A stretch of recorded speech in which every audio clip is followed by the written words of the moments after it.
بسم اللہ الرحمن الرحیم۔ نہم کلاس کے طلباء و طالبات السلام علیکم۔ آج ہم مطالعہ پاکستان لیکچر نمبر 12 کا آغاز کرنے جا رہے ہیں۔ اس لیکچر کو شروع کرنے سے پہلے ہمیشہ کی طرح پچھلے لیکچر کی ایک دفعہ دہرائی کر لیں۔ پچھلے لیکچر میں ہم نے دو قومی نظریہ کے بارے میں پڑھا، یعنی دو قومی نظریہ کیا ہے۔ برصغیر پاک و ہند میں دو قومیں بستی تھیں، مسلمان اور ہندو۔ اس طرح ان کے رہن سہن، عبادت اور ہر چیز کا طریقہ ایک دوسرے سے الگ تھا، اور ان دونوں قوموں کا ایک ساتھ رہنا بہت مشکل تھا، اور یہ نظریہ بنیاد بنا پاکستان کے بننے کی۔ اور اس طرح قائد اعظم محمد علی جناح کی قیادت میں مسلمانوں نے ایک آزاد مملکت اسلامی جمہوریہ پاکستان حاصل کر لیا، جہاں وہ اسلام کے مطابق آزادانہ زندگی گزار سکیں گے۔ لیکچر نمبر 12 میں ہم دو قومی نظریے کا آغاز، ارتقاء اور وضاحت کے بارے میں جانیں گے۔ اس میں سب سے پہلی شخصیت سر سید احمد خان تھی، جنہوں نے پہلی دفعہ دو قومی نظریے کی اصطلاح استعمال کی۔ آئیے سر سید احمد خان کے بارے میں جانتے ہیں۔ سر سید احمد خان ہی پہلے وہ شخص تھے جنہوں نے ہندوستان میں دو قومیں آباد ہیں اس بات کو جلا بخشی، یعنی اس بات پر روشنی ڈالی کہ ہندوستان میں دو قومیں بستی ہیں، ایک مسلمان دوسری ہندو، اور اس طرح دو قومی نظریہ وجود میں آیا۔ سر سید احمد خان کی پیدائش 1817 میں دلی میں ہوئی۔ ان کے والد کا نام میر متقی تھا، جو بہت پرہیزگار آدمی تھے۔ والدہ نے تعلیم و تربیت کی ذمہ داری لی، یعنی سر سید احمد خان کی تعلیم و تربیت کی ذمہ داری ان کی والدہ نے لی۔ اس کے بعد ملازمت ان کی کیسے ہوئی؟ سن 1837 میں سر سید احمد خان نے ملازمت کر لی۔ ملازمت کے دوران 1863 کو غازی پور میں ان کا تبادلہ ہو گیا۔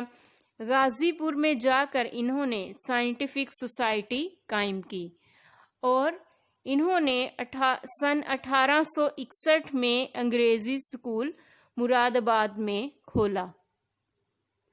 سن 1864 میں دوسرا اسکول غازی پور میں کھولا۔ ایک انجمن قائم کی جس کا نام برٹش انڈیا ایسوسی ایشن تھا۔ ان کا بڑا کارنامہ یہ ہے کہ سن 1877 میں علی گڑھ کالج کھولا۔ تصنیفات سر سید آپ سامنے دیکھ سکتے ہیں۔ برصغیر میں سر سید احمد خان نے سب سے پہلے سن 1867 میں بنارس میں اردو ہندی تنازع کی بنا پر دو قومی نظریے کی اصطلاح استعمال کی۔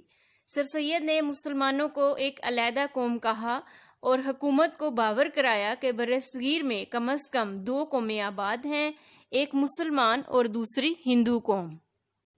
عزیز طلباء و طالبات، 1857 کی جنگ آزادی کے بعد جب انگریزوں نے جنگ جیت لی تو مسلمانوں کے مدارس بند کروا دیے گئے، جس سے ان کی تعلیم و تربیت پر بہت برا اثر پڑا۔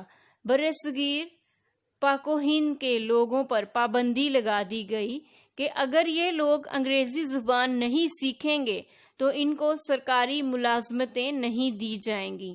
ہندوؤں نے فوراً انگریزی تعلیم سیکھنے کے لیے اپنی ہندو قوم کو آمادہ کر لیا، اور وہ انگریزی زبان سیکھ کر سرکاری ملازمتیں حاصل کرنے لگے، جبکہ مسلمان تعلیم سے کٹ کر رہ گئے۔ سر سید احمد خان نے یہ سب کچھ جب دیکھا تو ان سے رہا نہ گیا۔ سر سید احمد خان مسلمانوں کے لیے ہمدرد، خیر خواہ اور ان کی بہتری سوچنے والے انسان تھے۔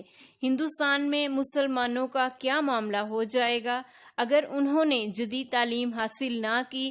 اگر وہ بالکل آگے نہیں آئیں گے تو مسلمانوں کو ملازمتیں نہیں ملیں گی، اور وہ بالکل کسائی اور کامے بن کر رہ جائیں گے۔ ان کا کچھ کام نہیں ہوگا، تو وہ ایک محب قوم کی حیثیت سے نمودار ہوئے اور انہوں نے اپنی خدمات سر انجام دیں۔ سر سید احمد خان نے پہلے چھوٹے چھوٹے پرائمری اسکول کھولے جو ہندوستان کے مختلف شہروں میں کھولے گئے. ادھر مسلمانوں کو ABC سکھائی جاتی تھی، دینی تعلیم بھی دی جاتی تھی، اور اس طرح سر سید احمد خان رفتہ رفتہ مسلمانوں کا کھویا ہوا مقام ان کو واپس دلانے میں کامیاب ہو گئے. انہوں نے کالج یونیورسٹیاں بھی قائم کی اور مسلمانوں اور انگریزوں کے درمیان ہونے والی غلط فہمیوں کو دور کرنے کے لیے انہوں نے اپنا رسالہ جاری کیا، جسے وہ خود لکھتے تھے اور خود شائع کرتے تھے. اس رسالے کے ذریعے انہوں نے انگریزوں کو یہ بتانے کی کوشش کی کہ 1857 کی جنگ آزادی کے بعد مسلمانوں کے ساتھ بہت سی زیادتیاں کی گئی ہیں.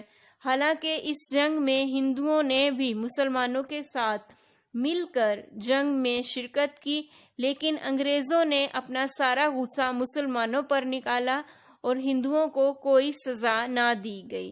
مثلاً مسلمانوں کو ملازمتوں سے فارغ کیا گیا، ان کی جائیدادیں اور دیگر چیزوں پر قبضہ کر لیا گیا، ان کا تعلیمی نظام تباہ کر دیا گیا، مسلمانوں کا قتل عام ہوا. جبکہ جنگ میں ہندو بھی شریک تھے مگر ان کے ساتھ دوستانہ رویہ رکھا گیا. اس رسالے کے ذریعے دن بدن انگریزوں کی سوچ بدل گئی اور مسلمانوں کے ساتھ انگریزوں کا رویہ بدلتا گیا. سر سید احمد خان اپنے مقصد میں کامیاب ہو گئے.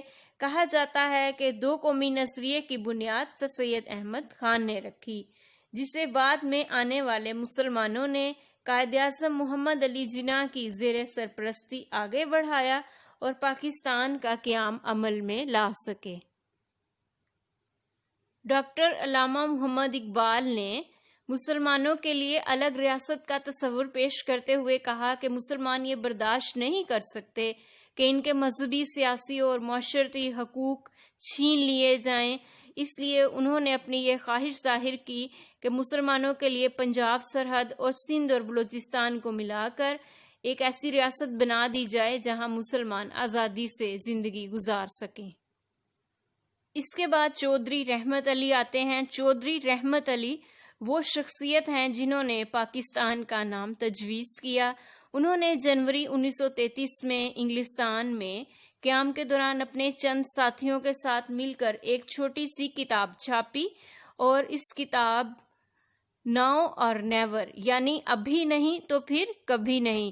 اس کتابچے میں ہندوستانی سیاستدانوں کے اندر بھی اس کتابچے کو تقسیم کیا گیا اور سر سید احمد خان کا خیال تھا کہ مسلمانوں کی اپنی ایک تاریخ اور تہذیب ہے، انہی کی بنیاد پر ان کی قومیت ہندوستانی ہونے کے بجائے پاکستانی ہے. وہ یقین رکھتے تھے کہ مسلمان ایک ایسی قوم ہے جو ہندوستان میں بسنے والے دوسرے لوگوں سے بالکل مختلف ہے، کیونکہ ان کا مذہب مختلف ہے اور ان کے رہن سہن کے طریقے بھی بہت مختلف ہیں.